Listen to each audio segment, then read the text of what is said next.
Damn it. Oh. God damn it. Hi, everybody. We're the two fat guys on the internet. My name's Dan Pantzig, and that guy coughing his fucking dick off on a weed hit is Tony Schulz.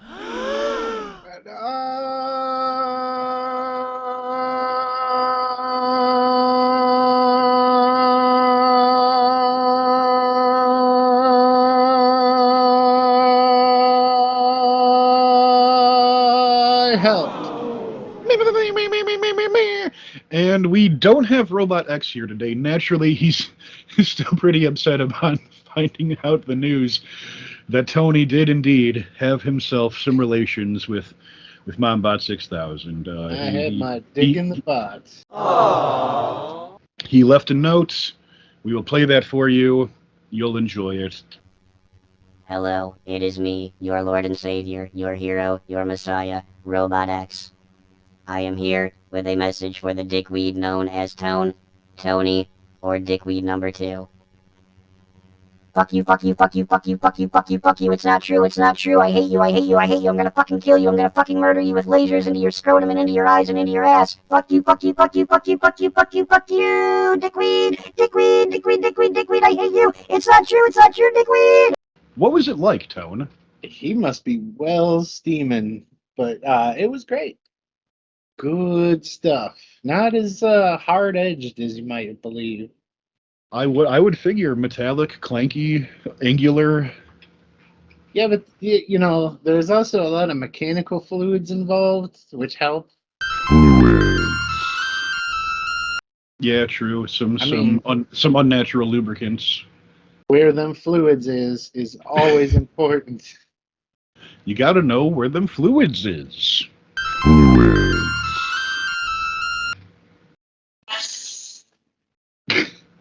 Is that what's in the news, Tone? Let's see. What do we got in the news? Oh, I think I'm gonna come in fucking Luke hot with a... It's the Meme Report, starring Tony Schulz. All right, Dan. Now just brace yourself. I'm braced. I'm so braced. I don't even know what's about to happen. This one is gonna blow your fucking mind apart. Let's go. Okay. So now, what would you say if there was a movie coming out on a date? Like, we'll just say Friday, August 6th. It's not a date that probably exists this year, but we're gonna use Friday, August 6th. That sure would be a day a movie would come out, Tone. Yeah, you heard? Okay, now movie Dan, comes and yeah, it's people watch. Hear me out here. Since movies drop on Fridays, like and have since time immemorial or whatever, besides like streaming shit. Sometimes Wednesdays. Another movie is gonna drop on that same exact day. Now we're talking the same August 6th, Dan. Well, Tone, are they similar movies by any chance? No. Let me tell you. Would you say, Tone? Let me tell you something that about. They are actually complete opposite movies. One of these movies is pink, and the other one, Dan, wait for it. Yeah. It's gray. It's all gray and monotone. Huh. And the other one's a pink and bubbly one. And August 6th, they both entered American movie theaters, not even at the exact same second, just the same day. Maybe the same second, I don't know. That's ostensibly the same second, really. Having worked in a movie theater, Tone, I can tell you. Can I take a second to ask if you're okay? Are you doing all right? I'm fine. I'm waiting for the mind blow. Oh, I mean, I was just seeing if like you were cleaning up your brains that had already blown onto the floor. Oh, where was the mind blow part? Exactly. And that has been It's the Meme Report. Oh Lord, Tone. He didn't like the fact that UHF and Batman premiered on the exact same day and almost killed Weird Al's career. It's the Meme thank fuck it didn't. Thank Because fuck it did. Weird Al is up there in the Godman world. He's a good boy, goddammit. Just when he starts pushing on that fucking accordion, it makes me hard. When he gets to squeezing that squeeze box, boy, I tell you, it is squazzed. It remains squozing. Tone, what's in the news? Oh, let's see. We might as well get to your weekly or whateverly we come out. Semi-wheneverly, Let's yes. see there.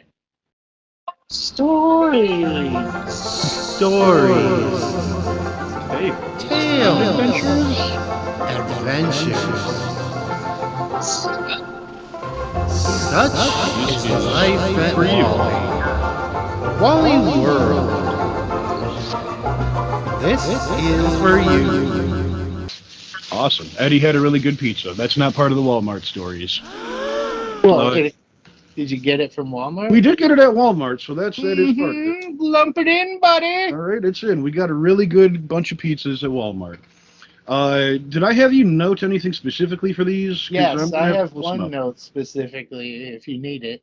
Yeah, please. Whatever I noted you with Walmart-wise, please let me know, because otherwise I got to look at my Facebooks, which I'm doing anyway, but go ahead. 3 words for you. Plugman Liquor Steel.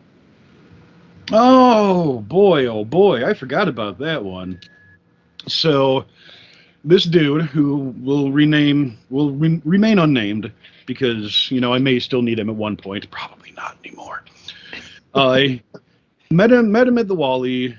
He asked me if I needed a plug. I'm like, I always need a plug. And I bought weed off of him one time, and it was pretty legit. But then this dude's always like coming in and being like, dude, where you at? Hit me up. And then the last time I did hit him up, it was terrible, and it was a waste of money and time, and beside the point.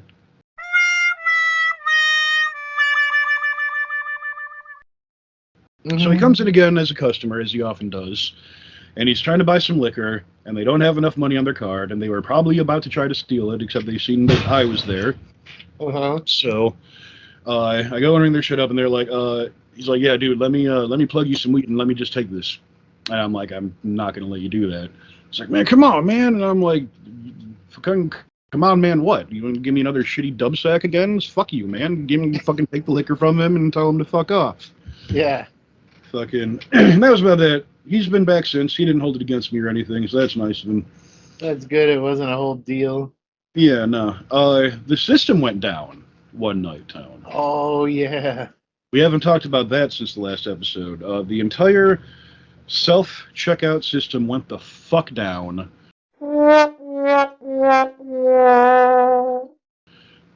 Fortunately, it was like relatively close-ish to closing time, a couple hours left in the night, so it wasn't too bad. I just kind of fucked around the rest of the night. Yeah. Got to sit at the front door for a little while and tell people to fuck off, which is my favorite thing to do whenever we have one of these emergencies. I can't. Sorry, store's closed. Go away. Bye. No, you can't come in. Leave now. I don't care. You took a taxi here. Get the fuck out. Right. And so that was a good one. Let me see if I can find any other good ones. Oh, yeah, so fucking, I believe it was Tuesday or so, whenever I got paid last. I'm going to the gas station, buy myself some cigarettes, and I'm walking from the gas station, which is very close to the Walmart. And I'm not even in my uniform yet or anything, and this old square-ass looking white dude fucking hollers from his vehicle. He's like, hey, get back to work!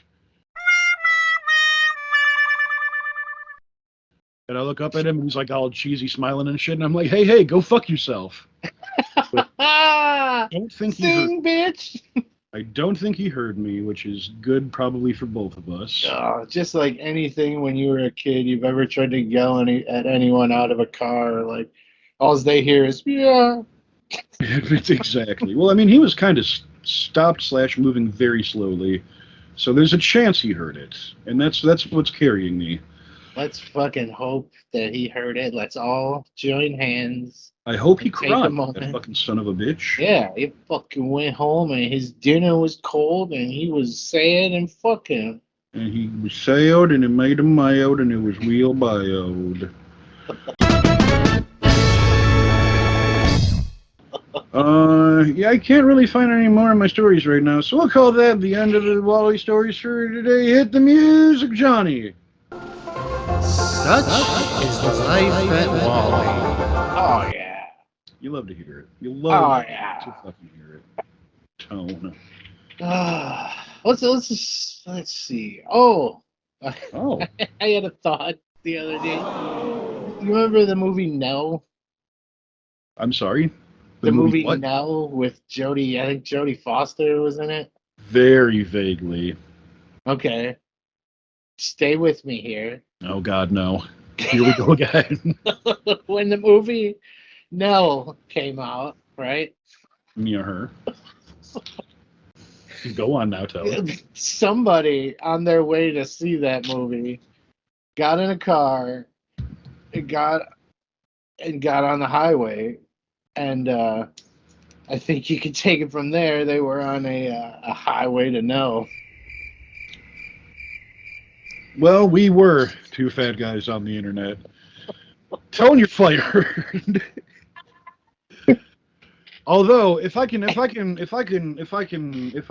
go back a couple steps, like right as I was saying, I don't have any good Wally stories lined up. I scrolled and I found a good Wally story. So we're just gonna go through this real fast. Then. Your place.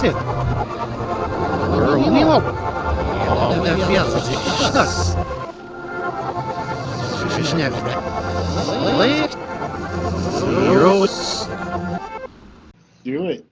A couple close to my age, maybe a little bit younger, hanging at the self checkout. They needed some help.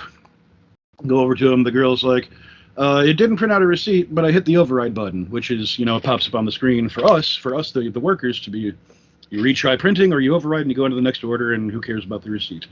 Yeah. And I'm like, you probably shouldn't have done that, but go on, hold on 1 second and don't do anything, and I'll be right there. And I go and I get some more receipt tape paper shit. And I come back and the lady's already finishing up paying for another order. And I'm like, oh, you really shouldn't have done that, because now I'm not going to be able to print out your last receipt. You're going to have to go to customer service, and it's a whole rigmarole and all that. And she's like, it's a what? And I'm like, it's a process. It's a to-do. You spoke over her head, man. It's a whole thing. And the guy is like, there's no reason you can't print out that fucking receipt on this fucking machine right now. And I'm like, you're right, it's pretty stupid, but unfortunately, there is a reason that I can't. I just don't know that reason. They just made it that way. Yeah. He's like, where's your fucking manager at? And I'm like, they're customer service. Like, go ahead, go up there, they'll help you out. And the guy chomps off, comes back with my supervisor. They're talking and walking. He looks like he's calmed down, sorta, but he looks at me, he's like, man, you got a real slick fucking mouth. And I just kind of shrug, and I'm like, oh, okay. And he like stops and he looks back and he's looking, giving me a harder look. He's like, you got a real slick fucking mouth, man. I'm like, okay. And he's like getting angry and angrier, and like my little this girl supervisor who's like maybe in her mid-20s is standing between me and him, and his girlfriend's like, really? Like he's about to like try to start some shit, and I'm just like trying not to crack up at this motherfucker. You and your slick ass mouth, Dan. And then he finally stops, and then they fucking go, and the supervisor tells the door guy to just let him through without the receipt. She comes up to me, she's like, you good? And I'm like, I'm fucking fine. And that's about life at the Wally. We already had the music. Such is the life at Wally. Oh, Yeah, what good a Wally tale. Let's intermiss, Tone. Should we intermiss? You want to intermiss? I mean, it seems like it'd be a good intermission. Let me ask Aaron Neville. He's just joined the Fine Young Cannibals. Let me see what he has to. Please. I want intermission like no one else. I'd like to pause this podcast. Intermission, baby. God fucking damn it, Tony. You know, me coming after raisins, that's one thing, but you coming after delicious barbecued baked beans, Tone, and then to claim to my face that they ate you barbecued, man, what the fuck? What the fuck, Tone? Beans, the musical fruit. Except they ain't fruit, fuck a boot and fine dude. You give 'em the boot and I give 'em the spoon. Shovel into my craw under light of the moon. Tone is a loon, a goon and a buffoon. Once again he thinks he's king shits of all the foods. What a maroon. In this tune we must once again find the disconnect between Toad's tongue and brain. Sweet saucy beans make a pants go insane. Get the chips in them shits cause this shit ain't a game. Only lames would defame the sweet sassy goobs. Just like Tone and his raisins, we put 'em in the tomb. While I continue to pile baked beans in my womb, there's plenty of room, so I will always consume can after can of brown saucy beans sauced up with bacon fat. It's truly a dream, and then every single can is at least one queen bean. That's a fat piece of pork, if you know what I mean. Goddamn, Tony, we debate like dickweeds, but only one weed will get smoked, and I'm sure it's not me or my beans, but we all fucking baked as fuck. Try a can of Bush's Steakhouse and try to tell me that they suck. Motherfuck. God damn it, Tony. Why do you do it? You get me all worked up over these delicious foods that are either delicious or not delicious, depending on how I feel about them, which is technically the most important feeling about them. You get it. Fuck you.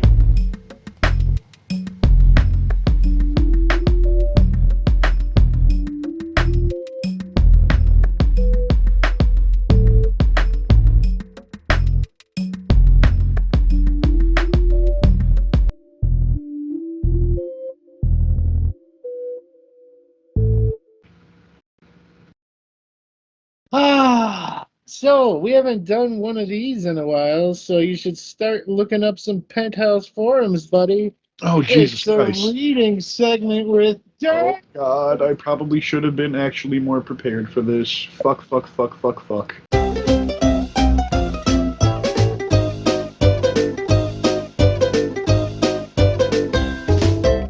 We could throw some ads in here. Hold on. Tone, would you give me a sponsor real fast? Have you ever woken up? I mean, like, opened your eyes and now you're having a day? Me too. Green Day coffee. I didn't pass out all night last night because Green Day coffee. Green Day coffee. I had it up my butt all night. Green Day coffee. That's right. It was in an actual enema bag with a tube up to my rectum. And I was coffeeing up my anus all fucking night. The only reason I had any sleep because I blacked out. Green Day coffee. All right, so here, Tone, we have a rejected Penthouse forum letter.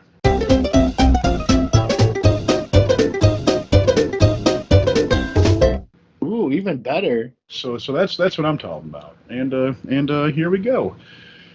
Dear Forum, I wanted to let you know about the sexiest woman I've ever met. I am now in my 50s, and even though I met her 30 years ago, the memory of her still haunts me. Before you dismiss this letter as outdated, let me warn you that our sex was just as wild in the 70s as it is today. I worked with Louise at a small office. The sexual revolution was in full swing then, and Lou was always going brothers. It used to drive me wild to see her great globes beneath the tight stretch material of her blouse. I used to imagine her breasts were the two really fat elephants, and her blouse was a circus tent that had collapsed. Damn if those fat elephants were trying to escape from underneath that blousy tent. One time while masturbating, I imagined that I was an elephant tamer, and I was prodding and poking those elephants with my elephant tamer tool. I imagined that if I managed to free those fat elephants from that circus tent, that I would give them good hosing down. You know that elephants like to be washed down, and Louisa's fat elephant breasts would probably like it too. I'm trying to remain professional here, people. One day we had a company outing at a park. Lou was wearing a pair of shorts and a bikini top. Her stomach was flat. I remember it was really flat, but not totally flat. In the 80s, I thought that the curve of my television screen was about as curved as Louise's stomach. This was handy because I rented a lot of porn movies, and whenever they zoomed in on the woman's stomach, I felt the curve of the screen and the stomach match really well. It could get me very hot. I'll never get one of those flat TVs. I don't care if the resolution is better. Lou's shorts were a little tight that day as well. She had a little camel toe going. I started to imagine that she had a whole circus going on. Finally, I got enough courage and asked Lou out. It just happened that the Ringling Brothers were in town. I succumbed to P.T. Barnum's wild pitches and bought 2 tickets. Lou and I started by going to this sideshow. Back then they had real freaks. The bearded lady and the Siamese twins. It was great. I don't think Lou liked it, though. She did like the snake house. Once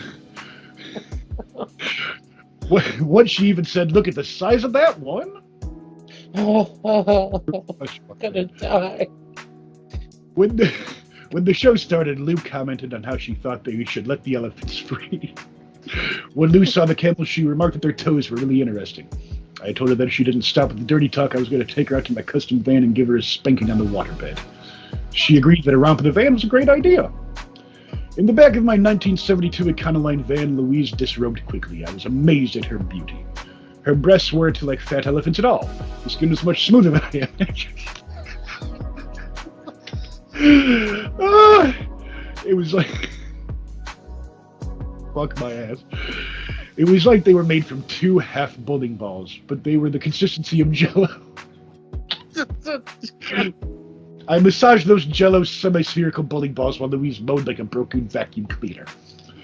Soon Louise removed her shorts. I couldn't keep my eyes on her pubic region. Louise was the first woman I had met that had neatly trimmed pubic hair. It was trimmed in a sort of rectangle. It looked like a farmer's field. Looks from an airplane. I enjoyed slowly running my finger through it as if I were driving a miniature tractor, disking and planting the fields.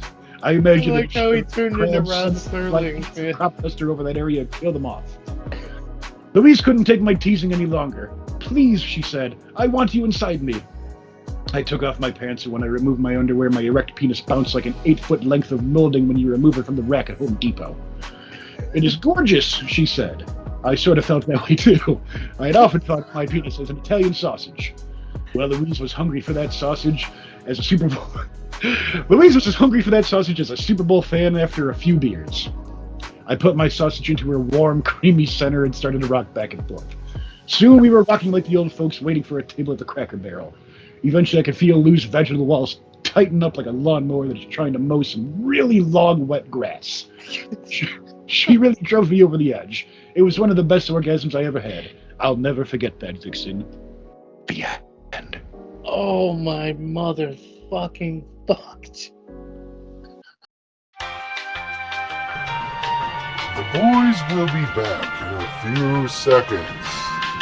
They just need a few seconds, okay? That was a lot.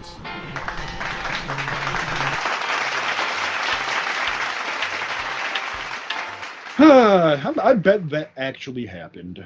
The TV tangent. This man's got opinions.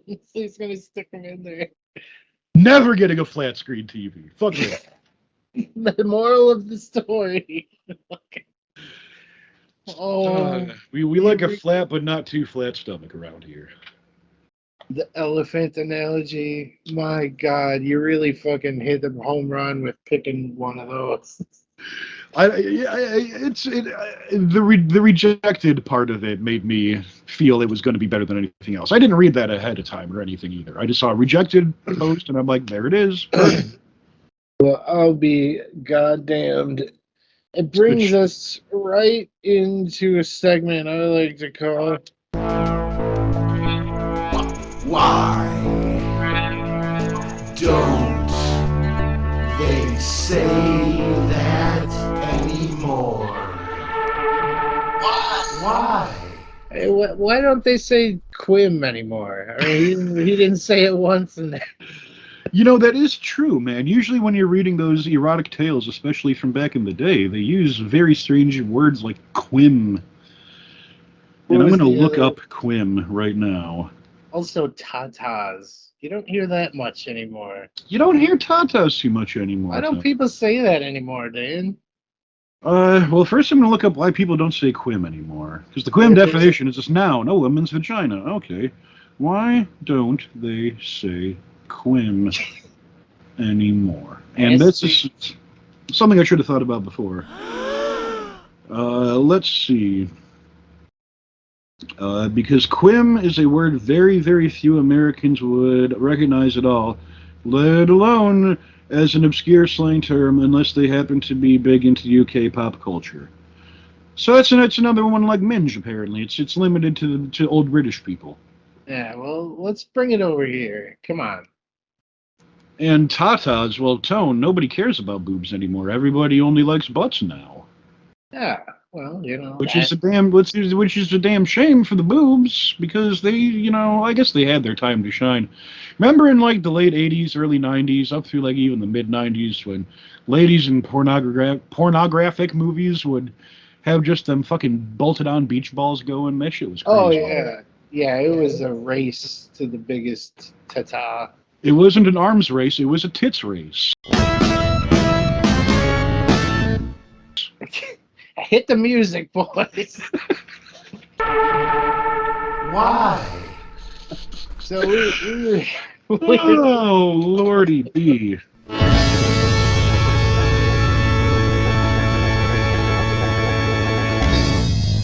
How about some baked beans, Tone? I don't want any of it at all. But they're good. They're good, and they've got sauce that's sugary, and they've got pork bits, and sometimes even bacon chunk, and also bean. All waste of bean and bacon chunk to that orbit of fucking gelatinous sugar, brown sugar water, So good. garbage fucking. So good. Ah! As you heard before, me and Tony are in the middle of another food battle. Yes, we're beefing. It's the bean beef. We're on round one. Maybe after these 4, 5, 6, however many rounds we do, we can do individual raps about foods that we agree on being good. I think that would help towards our mental health in the end. Yeah, we're focusing on the hate too much, Well, except for baked beans, I don't hate those at all. I'm singing the praises of them, as they deserve. As they deserve. Mm-hmm. Oh yeah, Hepcat is just Bobby McFerrin. Scobby McFerrin. So like I'm listening to the song "No Worries" by Hepcat, right, Tone? It's on one of my work playlists. Big fan of the Hetman Cats myself. Hepcat's a great act, but this song that I used to love, maybe it's because I was listening to it at work, and it was just pissing me off how happy I was. Toxic Skaxitivity. Skaxic Skasitivity. Put it down for a bit, buds. But the song is saying like you can have whatever you want as long as you just think good thoughts. And I'm like, man, fuck you, Bobby McScott. You're right, Scobby McFerrin. Although he does also advocate drinking in this to make you feel better, so that's part of it. And we all know that can be kind of, sort of, a little bit true temporarily.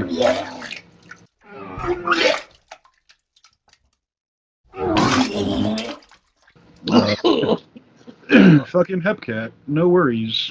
It was pissing me off while I was at the workplace, and I was noticing a little bit of a parallel between them and the McFerrin dickweed.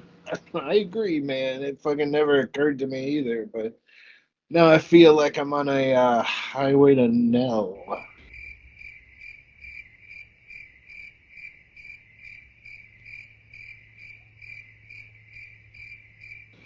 Squam, squam, squam, squam. Oh. Is there more news, Tone? Do we got news? Yeah, it was always funny to me that the classic MTV DJs called themselves VJs, because I always thought that meant pussy. Like vagina. Like Quim. Like VJ means Quim. Well, DJ, disc jockey, 2 words, right? Mm-hmm. Vagina, V, 1 word. Mm-hmm. VJ, video jockey, 2 word. This is the thumb thing all over again, Tone. I'm not sure I'm staying with you here, Nick. So disc jockey, Right. They shortened that to DJ. Yeah, the one word's disc, the other We're word's on the jockey. radio. They put on the discs. They jockey them with their Yeah. discs. Yeah. And that's 2 words, disc and Oh, jockey. I get it. Totally. Right. Yeah. So the video jockey comes along, and he's jockeying with his cock videos. Or her cock, either way. Doesn't matter. Huh. And It's a real dicey issue. so VJ, two words again, Tone. And then you have vagina. Right? We'll never really know. I mean... And then you have vagina, which doesn't even have a J in it, I don't think, anyway. Does it? but you know, the JJ, that's some slang that the kids use.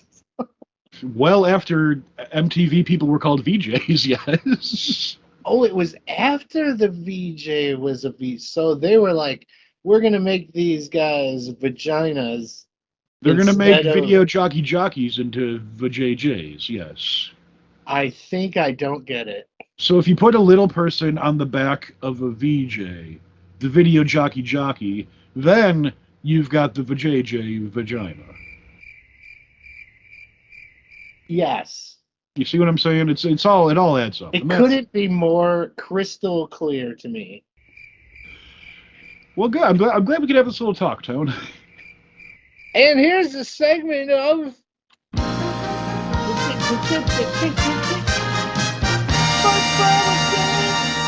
yeah, Sports ball Switzerland with versus Spain. The FIFA World Cup, Dan, just had some highlights going on. You want to tell us about those? Soccer, football, soccer, football, soccer, football, soccer, football, soccer, football, soccer, football, soccer, football, soccer, football, soccer, football, soccer, football, soccer, football, soccer, football, Get soccer. another edition of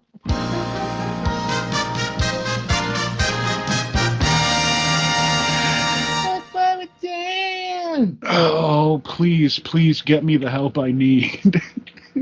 I fucking was at a thing yesterday, and a few people described us as the adult Yod Gabba Gabba. Which I love. I love that anybody would even take the time out of their day to compare us to anything. Yes. And then I checked out some of their songs, and they're not entirely wrong. Like, if you just replace, like, cum or piss or weed in one of the fucking songs, it's just one of our songs. If we attempted to make children's music, it would probably end up sounding a lot like that. There's some merit there. Plus, they have robot, we have robot. Although our robot is not a nice yellow fellow like their guy is. Their robot is nice and helpful. Our robot is it's an asshole. Yeah, that's what they were saying. See, I've never seen. I know what it is. Obviously, I just never watched any until last night late. I'm like, My niece and nephew were way into that shiz when I was living with my brother, so I've been privy to a lot of it. Biz Marquis, a regular guest on the show. It's a fine program. You cool with the Marquis, then you are cool with me. And I think one of the inventors of it was an Aquabat. Yeah, I believe they're involved as well, is what I heard. Pretty cool stuff. I like this Marquis. I like his beatbox. Like no one else. Tony has discovered both the wonders of Fine Young Cannibals and Aaron Neville, smashed them together in a delightful homunculus. It's my Barbenheimer, all right? He's a regular Barbenheimer man. It makes me feel happy. Well, that's the drugs, Tone. Oh, yes. Multiple substance. This episode brought to you by drugs. Do them. Oh, fuck. Well, Dan. Got news, Tone? Well, I think it's time to hit the old... All right, yep, well, there's the music. Well, it's been fun, I guess. It was interesting. I was unprepared. Tony had all the notes, but of course I never think to ask him what they are beforehand so I can be prepared myself. But it's fine. We run a moderately respectable program around here. And that is to say Tony and us, were two fat guys on the internet, and we currently, at present, whether you're listening or not, we don't give a shit, are two fat guys on the internet, and we are always going to be whether we like it or not, two fat guys on the air. So go Go fuck yourself. Go fuck yourself.